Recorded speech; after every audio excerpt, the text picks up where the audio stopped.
ఈ మొత్తం 5 డేస్ ట్రావెల్‌లో మేము తెలంగాణ నుంచి అరుణాచలంకైతే వచ్చాం. అరుణాచలంలో మేము గిరి ప్రదక్షిణ కంప్లీట్ చేసుకున్నాక ఫస్ట్ మేము అరుణాచలం దర్శనం అయితే తీసుకున్నాం.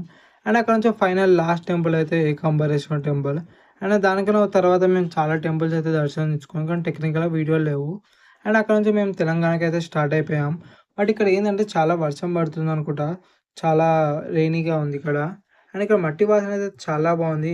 నాకైతే ఈ మట్టి వాసనకైతే ఊరైతే గుర్తుకొచ్చింది. ఎందుకంటే నేను చిన్నప్పుడు సమ్మర్ హాలిడేస్‌కి ఊరికెళ్తుండే.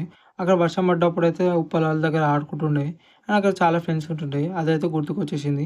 మనం ఇప్పుడు సక్సెస్‌ఫుల్‌గా గోదావరి బ్రిడ్జ్ అయితే ఎక్కేసాం. అంటే విజయవాడకి ఎంట్రీ అయిపోయినాం.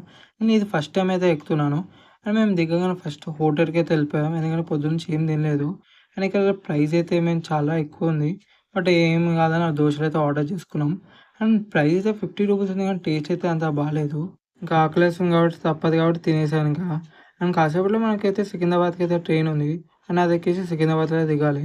అండ్ మీకు నచ్చితే మాత్రమే సబ్స్క్రైబ్ చేయండి లేకపోతే లేదు.